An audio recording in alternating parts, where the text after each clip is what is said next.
62 లక్షల మంది ప్రజల్లో మెడ్ప్లస్ బ్రాండ్ మెడిసిన్స్ కి మారడం వలన 915 కోట్ల రూపాయలు సేవ్ చేసుకున్నారు. అదే మెడిసిన్స్ అదే క్వాలిటీతో 50 to 80% డిస్కౌంట్. 5 సంవత్సరాల్లో పిల్లల్లో ఎక్కువ మరణాలకు కారణమవుతున్నది న్యూమోనియా.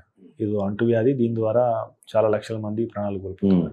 ఈ న్యూమోనియా అంటే ఏంటి, దీని ప్రారంభ సంకేతాలు ఏ రకంగా ఉంటాయి, దీని నుంచి మనం పిల్లల్ని ఎట్లా కాపాడాలి? So pneumonia is a cause for significant under 5 mortality. మనకి ఏంటంటే జనరల్గా వరల్డ్లో చూస్తే, ఎస్పెషల్లీ డెవలపింగ్ కంట్రీస్లో, ఇండియా లాంటి కంట్రీస్లో మనకి న్యూమోనియా ఒకటి, diarrhoeal illnesses are the number 1 and 2 cause of infections as well as death కూడా పిల్లల్లో.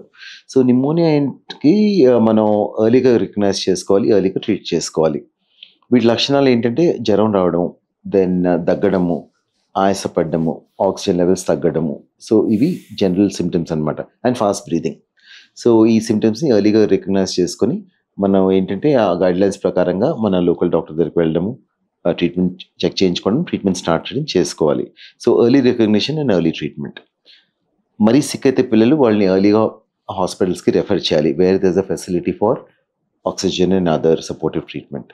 మరీ సిక్ అయిన పిల్లలకి ఏంటంటే ఇంకొంచెం వెంటిలేషన్ ఆ సపోర్ట్ ఇచ్చే హాస్పిటల్స్కి రెఫర్ చేసుకోవాలి. So early detection and timely treatment is the key to preventing pneumonia deaths. అంటే న్యూమోనియా వస్తే అంటే చికిత్సా విధానాలు ఏ రకంగా ఉంటాయి, ప్రస్తుతం అందుబాటులో ఉన్న ఆధునిక చికిత్సా విధానాలు? ఇప్పుడు న్యూమోనియా జనరల్గా most pneumonias are the viral or bacterial pneumonias. The commonest causes possibly viral pneumonias.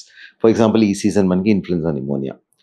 ఆ న్యూమోనియా వస్తే ఏంటంటే మన ఇళ్లలోనే ఒక 6-7 పీపుల్కి వచ్చినా కూడా ఒకరికి మైల్డ్గా ఉంటుంది, ఇద్దరికి సివియర్గా ఉంటుంది, మిగతా వాళ్ళకి మోడరేట్ సిమ్టమ్స్ ఉంటాయి. సో అది చైల్డ్ బట్టి ఉంటుంది అనమాట.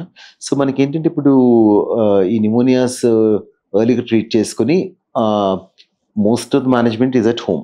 మనం ఏంటంటే supportive treatment, good hydration, decongestant treatment, జ్వరానికి పారాసెటమాల్ వేసుకోవడము. సో ఒకవేళ అది కొంచెం ఏదో బ్యాక్టీరియల్ లాగా ఉంటే యాంటీబయాటిక్స్ పెట్టుకోవడం అలా చేస్తామన్నమాట. సిక్ ఉన్న పిల్లలు హాస్పిటల్కి వెళ్తారు, ఆక్సిజన్ రిక్వైర్మెంట్. ఇప్పుడు ఏంటంటే మనకి కొంచెం ఆధునిక టెక్నిక్స్ విచ్ సపోర్ట్ బ్రీదింగ్ అవి చాలా హెల్ప్ చేస్తున్నాయి. మనకి ఏంటంటే ఇప్పుడు ఆక్సిజన్ అయితే అన్ని చోట్ల ఉంటుంది, పెద్ద ప్రాబ్లం కాదు. బట్ ఆక్సిజన్ ఒక లెవెల్ పైకి వెళ్ళిందంటే నేసల్ క్యానులా సపోర్ట్, హెచ్ఎఫ్ఎన్సీ అంటాం అనమాట, అదొక విధానం వచ్చింది. అదేంటంటే మనం వెంటిలేషన్ వరకు వెళ్లకుండా కొంచెం ఆపే విధానము.